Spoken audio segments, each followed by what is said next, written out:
अस्सलाम वालेकुम, welcome to my channel Sweden lifestyle with Usman. कुछ दिन पहले जो बोट डूबी है ग्रीस की कोस्ट के पास, कुछ लोग ये कह रहे हैं कि बेसिकली ये मसला हुआ है कि जो ग्रीस की जो कोस्ट गार्ड है, बेसिकली उन्होंने उनकी हेल्प नहीं की जब बोट डूब रही थी या जब वो डूबने लगी थी, तो जिसकी वजह से कुछ जानें बचाई जा सकती थी। ये बहुत बड़ा अलमिया है, बहुत बड़ा सानिया है, बहुत सारे लोगों की जानें गई हैं, कई लोगों के प्यारों की डेथ हो गई है। मैं बेसिकली बात ये करना चाह रहा हूँ कि इसके पीछे जो जो मोटिव्स हैं, बेसिकली जो जो कॉज है इसका, मैं उसके ऊपर आपसे बात करना चाह रहा हूँ। अगर आपको याद हो 2015 2014-15 की बात है, मैं उस वक्त डेनमार्क में था।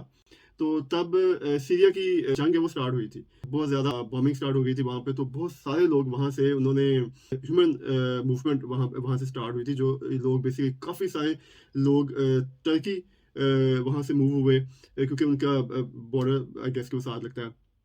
फिर वहाँ से बहुत सारे लोग कश्तियों पे यूनान, ग्रीस की तरफ गए।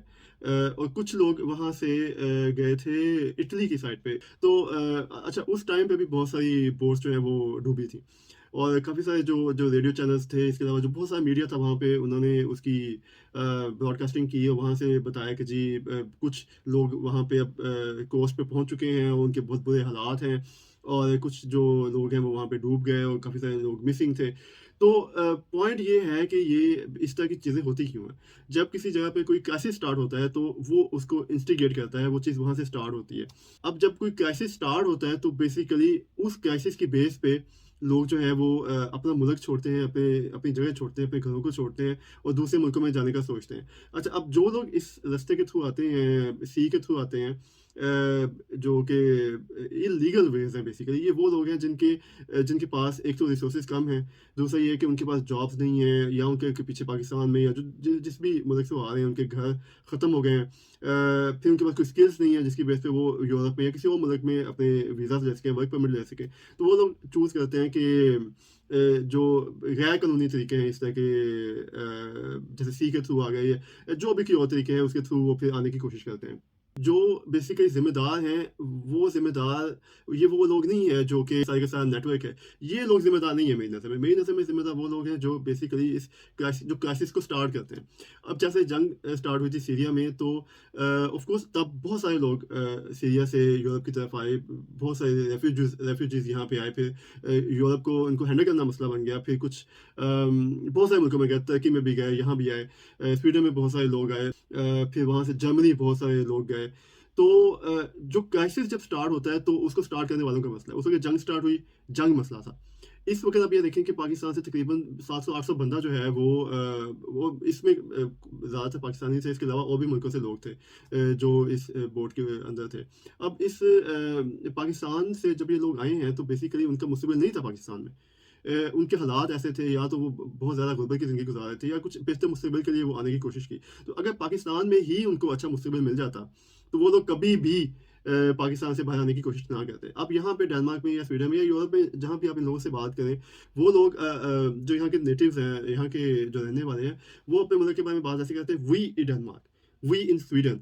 यानी वो अपने आप को वो बड़ा प्राउडली बात करते हैं। बहुत ज़्यादा उनको अब फ़ख्र है अपने मुल्क के ऊपर, जो उनकी ट्रेडिशंस है उसके ऊपर, जो जो ज़ुबान के बारे में बात करते हैं, अपने कल्चर के बारे में बात करते हैं, अपनी सोसाइटी के बारे में बात करते हैं, इकोनॉमी के बारे में बात करते हैं, जॉब्स के बारे में, जो उनकी जो जो जैसे उन्होंने ग्रो किया है, क्योंकि यहाँ पे भी पॉवर्टी थी बहुत ज़्यादा। फिर यहाँ पे भी कोई हालात शुरू में ख़वातीन जॉब नहीं करती थी, इनको वोटिंग के राइट्स नहीं थे, बच्चों को भी तंग करते थे, उनको भी मतलब पनिश भी करते थे, सारा कुछ होता था।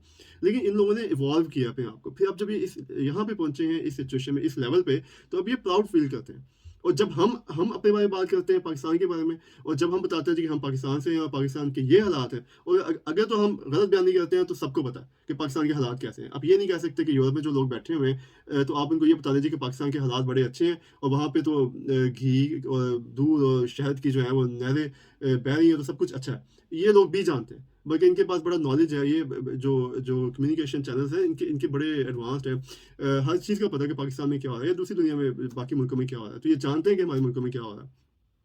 तो ये बड़ा प्राउडली बात करते हैं जब अपने मुल्क के बारे में बात करते हैं। हम जब बात करने की कोशिश करते हैं, तो हमारे पास चीज़ें ही नहीं है, हमारे पास अल्फाज ही नहीं होते, और हम चुप करके उनकी बातें सुनते हैं। हम फील करते हैं कि बेसिकली हमारे मुल्क के हालात अच्छे होते, तो हम भी ऐसे प्राउडली फ़ील करते हैं, ऐसे प्राउडली बात करते हैं इनके साथ कि हमारे मुल्क में ये होता है, हमारे मुल्क में ये चीज़ अच्छी है।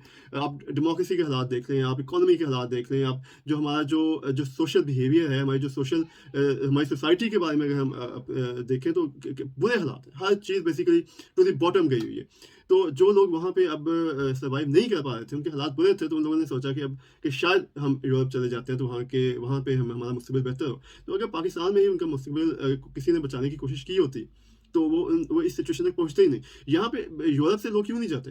अमेरिका से लोग क्यों नहीं जाते दूसरे मुल्कों में जॉब करने के लिए, या ऐसे जो इल्लीगल जो इमिग्रेशन होती है वो क्यों नहीं करते? क्योंकि वहाँ के हालात बेहतर हैं। अब जो हालात का ज़िम्मेदार कौन है? बेसिकली 75 सालों में जिन लोगों ने हुकूमतें की हैं, वो सब ज़िम्मेदार हैं। एक बंदे को आप इसको नहीं कर सकते, क्योंकि अभी शायद ज़्यादा हालात ख़राब हो गए हैं, लेकिन इससे जो पिछले साल गुज़रे हैं, उन सालों में भी यही हालात थे। कोई मे बी कोई 5% 10% या इससे भी कम का फ़र्क पड़ा हो, लेकिन हालात ऐसे ही रहे हैं लोगों के। तो लोग हमेशा ही मजबूर रहे हैं कि वो कुछ अच्छे की तरफ जाने की कोशिश करते रहें, कि वो उन हालात से निकलें जिसकी वजह से वो पिसे हुए हैं। तो मैं ये समझता हूँ कि आप इनको जो इल्लीगल जो हरकतें कर रहे हैं, जो ये नेटवर्क्स हैं, ये ऑफ कोर्स एक वे है, एक मीन्स है ये उन लोगों को एक जगह से दूसरी जगह मुंतकिल करने के। लेकिन अगर आप सिचुएशन हालात ही ऐसे पैदा करें कि वो लोग सोचें ही ना कि उन्होंने ये चीज़ करनी भी है, कि उन्होंने ऐसे गलत तरीकों से किसी दूसरे मुल्क जाना भी है। तो सोचने की बात ये है कि इन इन ये हालात हम कैसे पैदा कर सकते हैं? गवर्नमेंट्स को चाहिए कि वो लोगों को कुछ थोड़ा बहुत रिलीफ़ दें, उनके उनके हालात की तरफ देखें, उनकी लिविंग है उसको बेहतर करने की कोशिश करें, कि लोग अपनी ज़िंदगी से इस तरह बेज़ार होके दूसरे मुल्कों की तरफ ना जाएँ। हम लोग भी यहाँ पे काफ़ी ज़्यादा सैड हैं कि इतना इतना बड़ा इंसिडेंट हुआ है और इतने सारे पाकिस्तानियों की जान गई है। लेकिन हुकूमतों को भी चाहिए कि वो भी अपने लोगों की थोड़ी देखभाल करें, उनका ख़्याल रखें कि ऐसी सिचुएशन ही पैदा ना हो कि लोगों को इस तरफ बाहर जाने का रुख करना पड़े। Thank you very much. अल्लाह हाफ़िज़।